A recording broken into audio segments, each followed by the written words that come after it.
Oh, My granddaughter. oh, there she is. I didn't see her at first. Yeah, Okay. she's just little.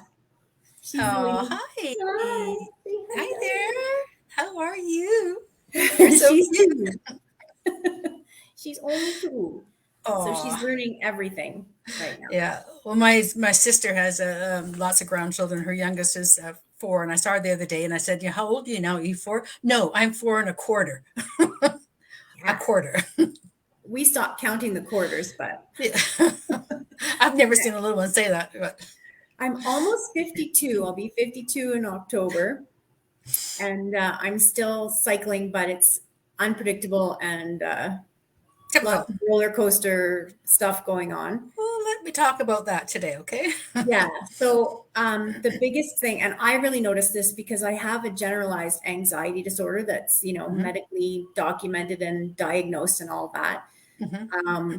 But I've always been able to manage with like, exercise, diet, getting good sleep, doing lots of yoga, meditation, mindfulness, Hmm. journaling, making art. And I was able to pretty much function just from those tools until about 2 years ago. And it Hmm. was like almost overnight, the anxiety just went Oh yeah. Okay. way Yeah. up. And Yeah. I was just surprised.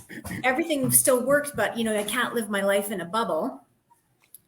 And I did Yep. go on antidepressants, and they Yep. are helping me with sleep, and they are helping the anxiety, and it's an older style medication, so I don't have to wean off of it or anything if I decide I want to stop taking it. Okay. Yeah. But there's a lot of resistance, and I was really resistant to trying any prescriptions as well. So I don't know if you can talk about just what's happening with the anxiety and the cortisol. Okay. Oh, for sure. This is sort of, the most common symptom I hear about is anxiety, depression, mood swings, mood changes, etc. I'll just give you a little bit of my background. Probably going back 20 years ago when I was in my 40s. I, I was, my job was, I was a nurse. I'm a nurse still, but I worked in emergency. And all of a sudden, it started at 45, 46. I started getting really cranky with my periods and just almost angry outbursts, anxiety, low mood, like, ugh, what's this life all about type of thing. Insomnia, 3 o'clock in the morning, there's an alarm clock that automatically went off in my brain, time to get up.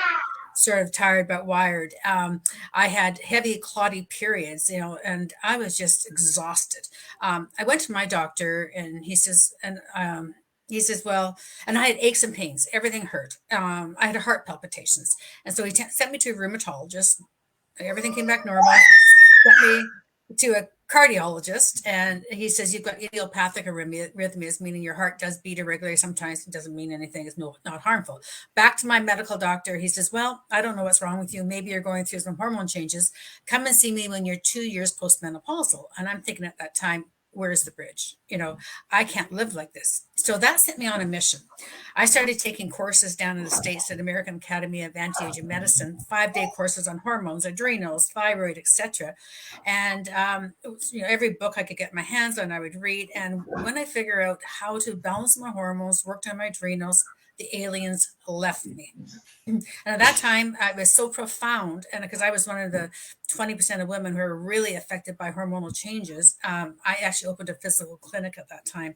And I've had that for about 6 years. And I sold it, went into retirement. And then somebody reached out to me and said, why don't you just do telephone consults? And so that's what I've been doing for the last almost 3 years now. So let's talk about perimenopause. Perimenopause is a phase in a woman's life, and it's a typical phase in a woman's life where hormones start to change. And it usually starts late 30s, early 40s, and yeah, maybe the first sign that you might have a little bit more PMS with your periods. Sometimes periods can start getting a little bit heavier. Sometimes there's a bit of breast tenderness. Then you progress a little, a few years later, then maybe you're experiencing anxiety, depression. You might experiencing sleep disruption. Usually it's not trouble falling asleep, it's trouble staying asleep. Oh, where'd that weight come from around my middle? Um, Heart palpitations, loss of libido. This goes on and on. And 20% of women breeze through perimenopause into menopause. 20% are turned upside down, and that was me. And 80%, or sorry, 60% in the middle, yeah, don't really like how they're feeling, but still can get on with their lives. Um, there's so many hormonal changes that happen during perimenopause. And one of the first changes that happen is we have a hormone from the brain called the follicle stimulating hormone. The follicle stimulating hormone talks to the ovaries, saying, "Come on, this is last hurrah. Let's get going here." And so your your ovaries actually produce a lot of estrogen at that time. And then halfway through the cycle, when you're supposed to ovulate, that when the egg leaves the little sac, it produces progestation. So if you get pregnant, it's going to maintain a pregnancy. But we know that women in perimenopause can have a period every 28 days, but does not mean she's ovulated. So meanwhile, you've got high estrogen, body milk progesterone, and you get this syndrome of estrogen dominance. And the most common symptoms of estrogen dominance are anxiety, depression, it could be breast tenderness, heavy periods, it could be irregular periods, it could be loss of libido, weight gain, sleep disruption, it goes on and on. So, and we see so many women who are estrogen dominant these days, and we're exposed to a lot of environmental estrogens. They're called xenoestrogens. So not only is our body making extra estrogen at this time, but we're exposed to other, elemental, things in the environment that we can't control. We can control, but we don't control. And so when you talk about this, the estrogen being so high, and there's an endocrinologist at the University of British Columbia who wrote a book called The Estrogen Storm Season. And she describes it. If you look out in the ocean and during a storm, waves are going up and down, and that is your estrogen. And you can have higher levels of estrogen in your 40s than you did in your 20s. So this is very, very common to see. So I mean, a lot of women I talk to, they do have the anxiety, they have the depression, they have the sleep disruption, they have loss of libido. In fact, those are probably the top 4 symptoms I hear about in my consultations. And they go, what do you do about it? First of all, we can balance the hormones. Okay, and that's fairly easy to do for most women. Um, when I do a consultation, I always ask for a list of supplements people are taking and a list of medications they're taking. And frequently we have the antidepressants, anti-anxiety medications being prescribed. This is very common that you see this in perimenopause. And I think, there's probably huge amount of antidepressants, anti-anxiety medications prescribed to women over men during this age. Okay, when a woman's hormones are unbalanced, she just feels like she can't handle life. Period. She can't, and it's just like, oh gosh, I can't do this anymore. And the doctor said, well, we can give you A, B, or C to help your mood, rather than looking at the underlying cause. Not to say that some women don't need antidepressants, and if they do, I'm not going to tell you to come off of them. I'm going to say, let's fix the underlying problem and see if later on you can work with your doctor to wean off of them. And this can happen it can happen with great success. And also, any medications, I take a look at them and say, oh, okay, what's that depleting? Well, if you're on an SSRI, which type of antidepressant, it's going to deplete your melatonin. Um, so, so there's always things we look at as far as supplements and stuff, because to me, part of hormone balance is not just introducing maybe a bioidentical hormone, but we want to work on your adrenals as well. We have these little adrenal glands that sit on top of the kidneys. And the main reason for being there is to help us manage stress. And the main stress hormone we think about is cortisol. Cortisol should be highest in the morning. It tapers off a little bit by noon, a little bit later at dinner time, and lowest at bedtime so you can go to sleep. Sometimes when you've been under a lot of stress, the cortisol is dysregulated. If you're in high stress or a situational crisis, cortisol levels can go sky high. And this can play havoc on your body. It can cause blood sugar disruption. You can start craving sugar. Give me something sweet. It can cause the thyroid hormones to not work properly at the cellular level. High cortisol can sort of a fight and flight. It can cause it can just play havoc with your body. And then over time, sometimes cortisol levels can't be sustained really high, and they'll come tumbling down after long, sort of everyday stressors, a couple situational crisis, the cortisol levels come plummeting down. You think, oh, and that's where you feel like you're running on gas fumes. Like, oh, let me off this roller coaster. I can't do this anymore. And again, low cortisol could also cause weight gain because it disrupts the thyroid hormones. And the other thing too with the adrenals, when you're going into perimenopause, into menopause, you are basically winding down. Your ovaries are going to go on vacation pretty soon. So some place in your body has to start making these hormones, and the adrenal glands that take over. But they're already sort of kicked in the head because they've had too much stress, and they can't sort of keep up with the production of the stress hormones. What's going to happen to our sex hormones, like your estrogen, progesterone, and testosterone? It's going to take a back seat because cortisol is a survival hormone. And so that's going to take priority. And the other thing that you sort of have to remember when if you go into what's happening to the hormones and how we make hormones, there's a whole cascade. Progesterone almost is, I consider it the conductor of the orchestra. So if your progesterone levels are going down because you're not ovulating, and then when you're trying to manage stress and produce cortisol, your precursor hormone to cortisol is progesterone. So stress is a progesterone steal. So I always work on the adrenals when I'm working with any of my clients. It's just necessary. You just have to do it. If not, I mean, it's sort of like there's a three, like there's quite a few sort of pieces of the puzzle you have to put together to get a woman feeling better, and definitely hormones. Let's talk about that for a second, because most mainstream doctors are not well versed in hormone replacement. Unless it's birth control pills or progestin, maybe they still sometimes use Premarin, which is a horse urine derivative of estrogen, which is just criminal because we have what's called bioidentical hormones out there. And these are hormones that are created to have the same molecular structure as our body makes. So when you introduce bioidentical hormones into our body considers them friendly. And I had a consult the other day with a woman. I recommended progesterone for her because we actually did testing on her, knew her progesterone levels were low, and she wanted to go to her doctor to discuss it. And I said, okay, that's great. And he said, no, he's not going to prescribe it because he says it causes cancer. I was like, oh my God, he's from the Ice Ages. There is a women's health initiative studies that were done back in the 60s or 70s, or I can't remember exactly the years now, but they did a study looking at hundreds and thousands, probably 100,000 women, and they looked at the hormones Premarin, which is the horse derivative of urine, oral estrogen, plus prometrium, which is a modified progesterone. They changed the molecular structures. Now is foreign to the body. And what they found, there's an increased risk for heart attacks, strokes, breast cancer, blah, blah, blah, etc. Even when they review the data right now, it wasn't as strong as they thought it was back there. But when you bring bioidentical hormones back into your body, it's very body friendly. In fact, there's some research studies showing that bioidentical progesterone can actually help treat breast cancer and prevent it.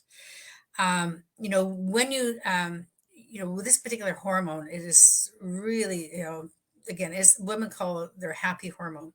When they start using, the progesterone cream, and often I recommend the cream, all of a sudden they feel their anxiety is reduced, their moods change, they just feel like they have less breast tenderness, their periods start to slow down, they're not as heavy and clumpy as they used to be.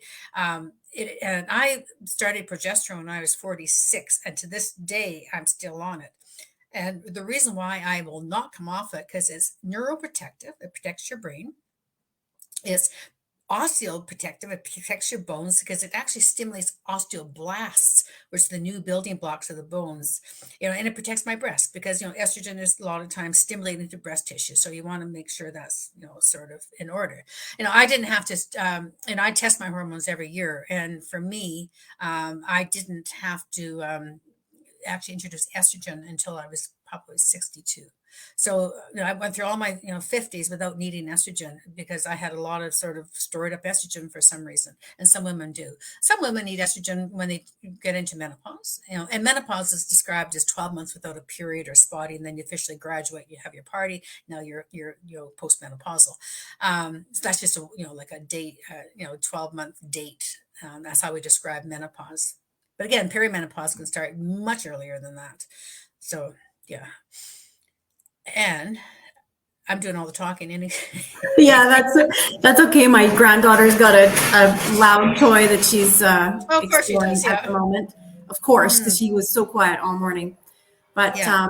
yeah, that's the one thing. And I do yoga therapy, and a lot of what I do is honestly just giving everything a break. Let's give Yes. everybody a break.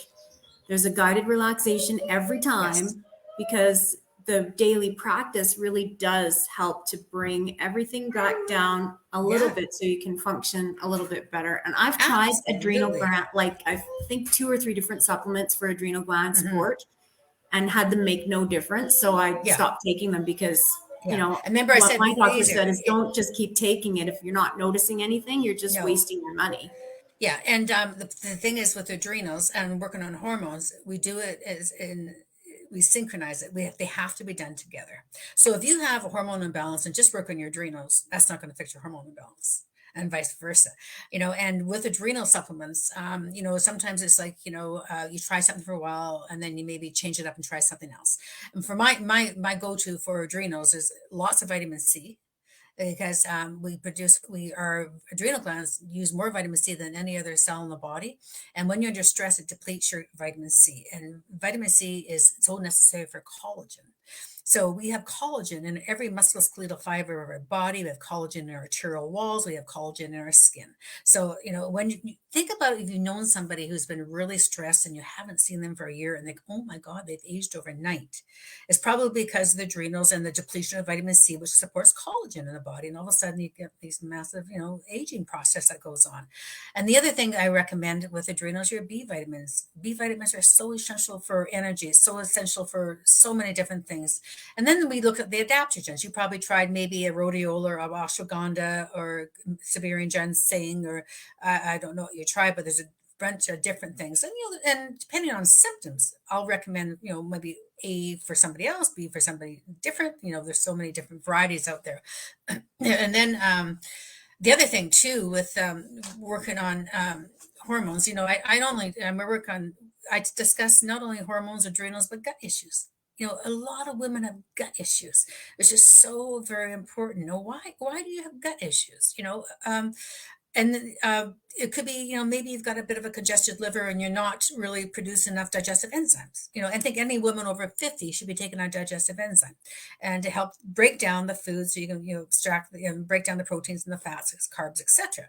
Um, and gut issues can be as simple as having a little bit of reflux, or it can be as bad as Crohn's. And there's lots of stuff in between. So if your gut's not happy, you won't be happy.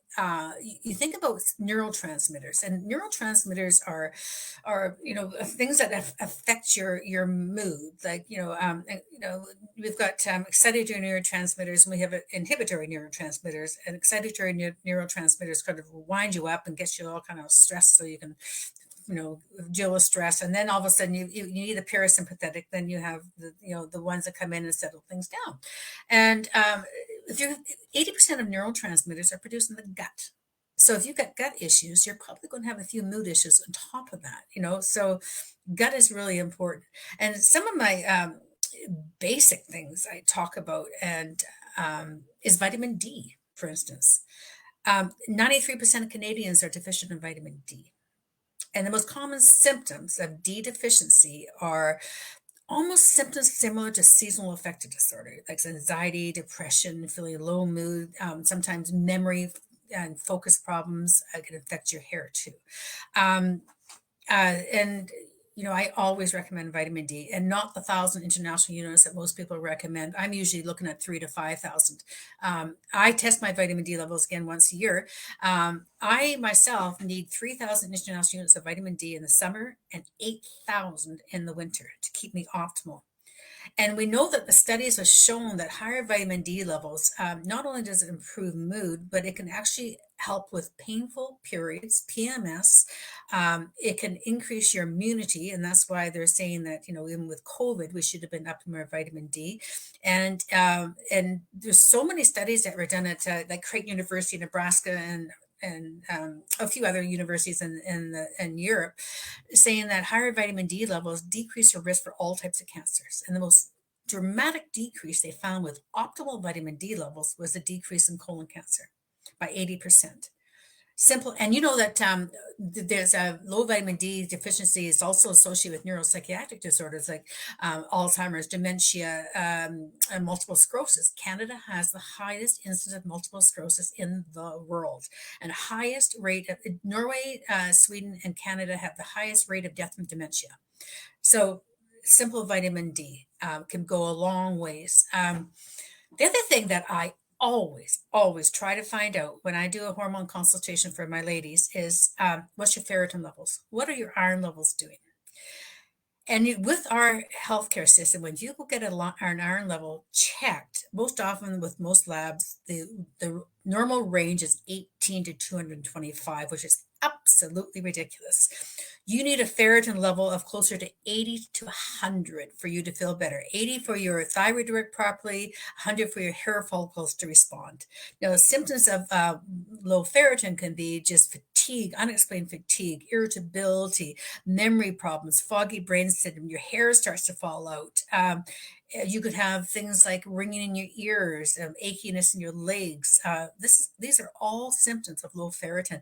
And I just hate to say, oh no, I asked my doctor, he says my ferritin level's normal. I said normal does not mean optimal. It's a big difference between normal. Normal is a setting on your wash machine. That's the difference. We want optimal. So normal to me doesn't mean a lot. It's even when it comes to other blood work. I always like to look at blood work to see what ranges are.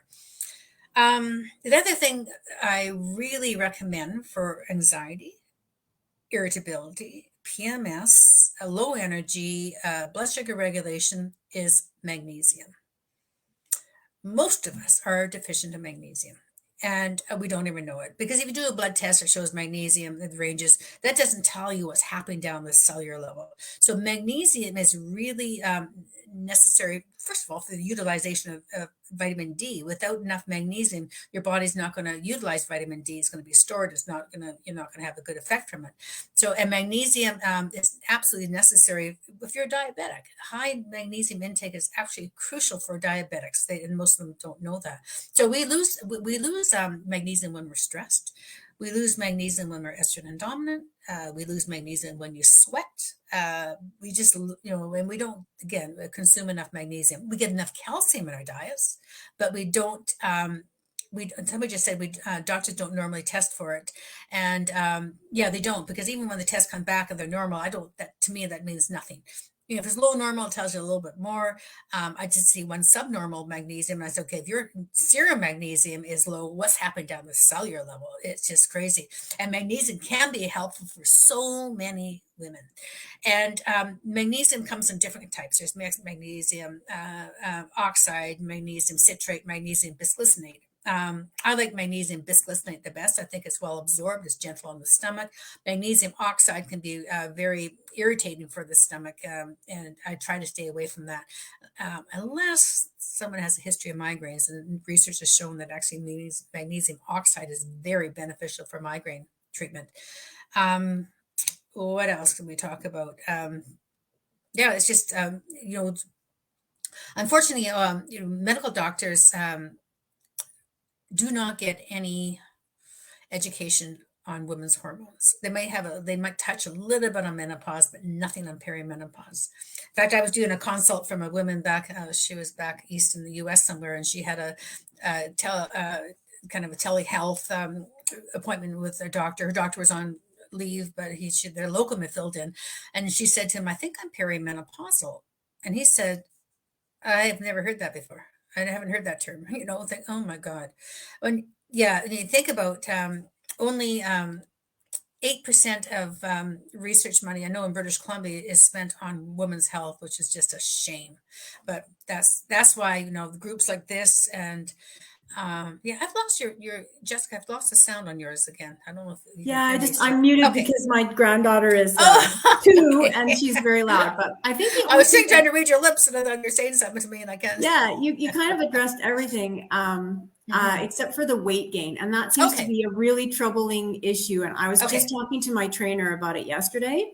Okay. And her So take on you. it is sort of like everybody wants help with it, but they don't want to do the things that you have to do in order to actually lose weight, which is diet and exercise. Right. But what we're finding is that what we have done before for diet and exercise are no longer working. Can you talk No. about that? Oh, absolutely. Okay. What causes the weight gain in perimenopause and menopause? And usually it's good for 5 to 10 pounds. And all of a sudden, it's usually thickening around the middle, which is, it does happen.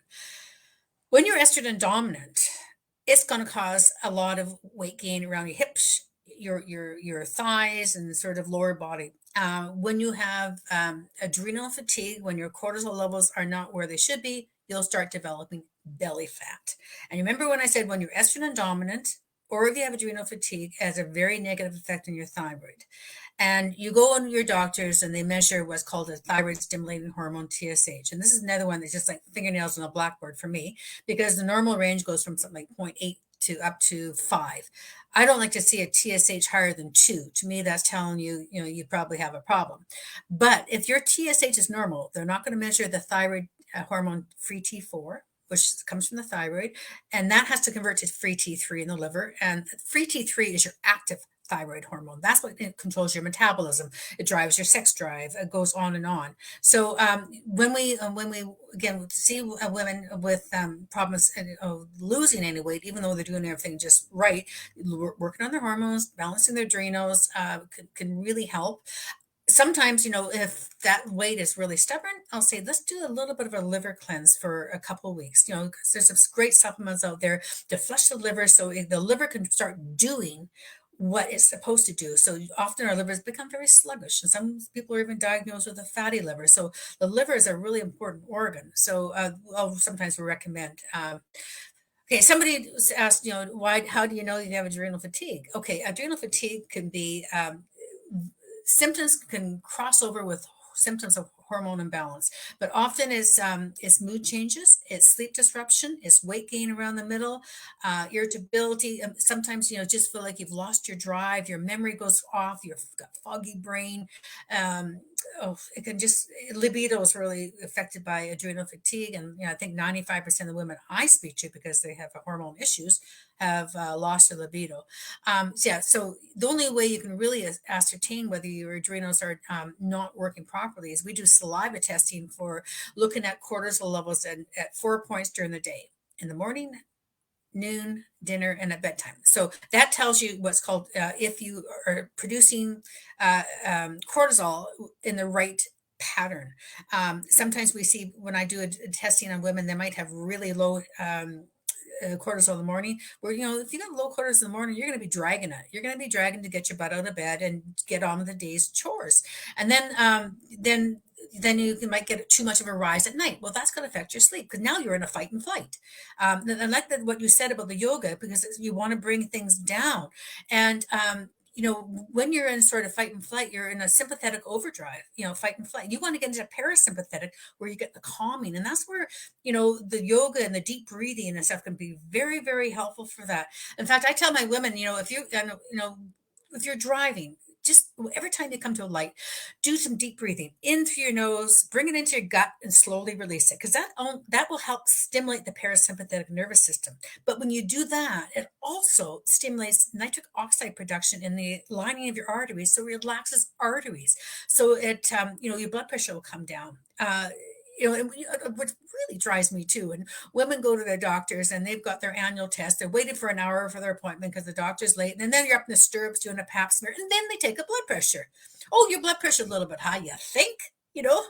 So I have to say, when next time you go to your doctor, do that deep breathing, do it 2 or 3 times. And, first time, discard that first blood pressure, do a second and a third one. That would be your real blood pressure, because, and another thing magnesium is good for is blood pressure too. So Yeah. So, if somebody says, that the fact that our body does not process nutrients the same way as it did when we were younger makes it difficult to lose weight. Absolutely. Because if you're not breaking down the nutrients from your food, um, it's probably telling you your liver is not very happy. So, yeah, again, working on the gut, working on the liver can be really helpful for to help us lose weight as we're getting older.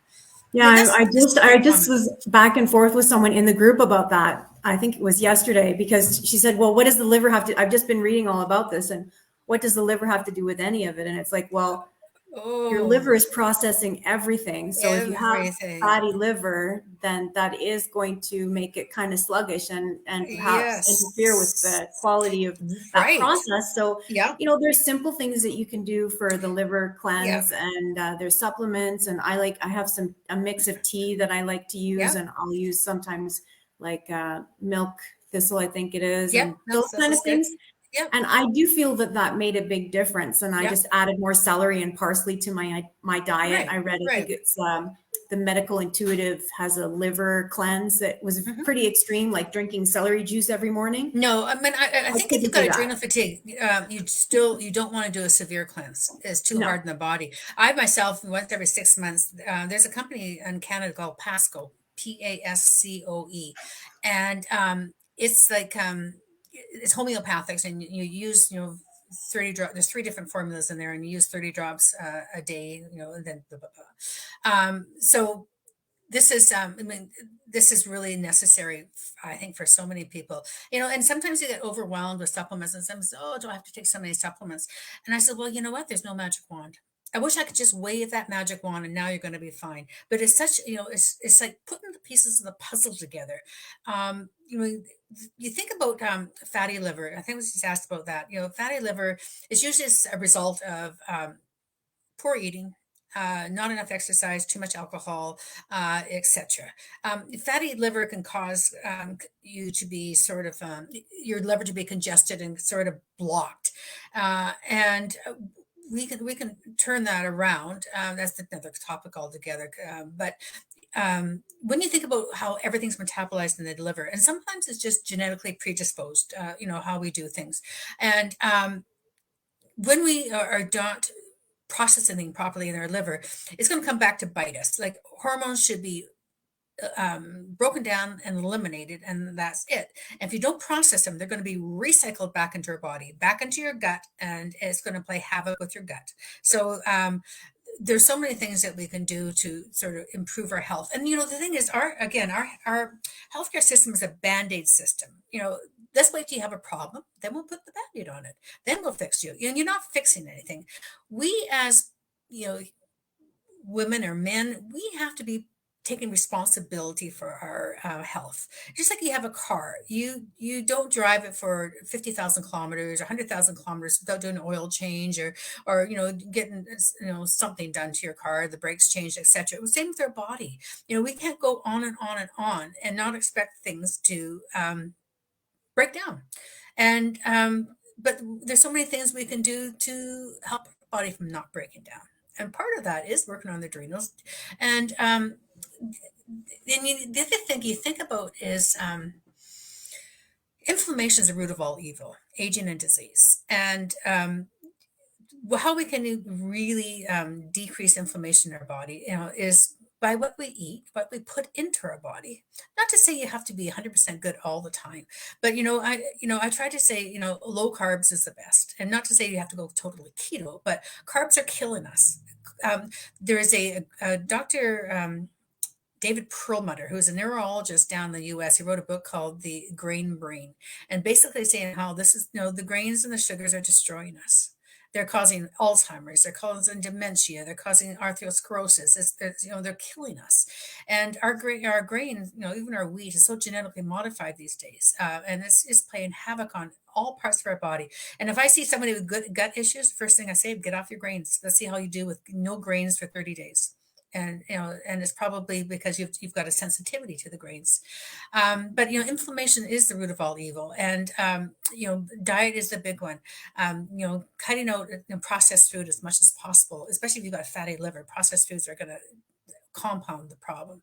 And eating, fresh, and try to eat organic as much as possible. I know it's more expensive, but trying to get rid of some of these things that can really play havoc on our body. Inflammation, another thing. Vitamin C, I mentioned earlier, absolutely great, for decreasing inflammation in our body. Omega-3 fatty acids. I take an omega every day, and I up my vitamin D because I know that D decreases inflammation in my body. So there's so many things we can do to be proactive, but rather than waiting for the wheels to fall off the bus, it's really important to take responsibility for yourself. I mean, you deserve to feel good. When I see women in their 50s complaining that they're tired, I think it's just old age. I say, come on now, you're not old. You shouldn't. You don't tell me this until you're 100. You deserve to have energy. You deserve to feel good mentally and physically. And there's so many things you can do. There's so many things we can do. Yeah, I really appreciate your time today, and we're a little bit over time, so I'm gonna log off here pretty quick so that we don't spend too much time. But you've given us a lot to think about, and this is Deb, the Hormone Nurse, and Debbie at thehormonenurse.com. Yeah, I think it's really valuable to have someone have a detailed look at what you're taking and what you're doing and how you can dial in what you need to do, because what I'm seeing a lot is people want like a quick fix. So you did magnesium and then it helped you sleep, so I'm going to do that and it's going to help me sleep, but then it doesn't help them sleep. Right. And that's okay. We need to we don't give up at that point and say, well, it didn't work. We have to keep experimenting. That's what I like about yoga. Yeah. It's all about experimenting with your life. Right. So I will keep in touch with you, Deb, for sure. Okay, and let me know what comes of this. And I'm going to keep it in the group so people can rewatch it, because there was a few people that couldn't make it live, but they're very interested in what you have to say. Good. Everybody have a good day. Yeah, everybody have a great day, and thanks so much. Bye now.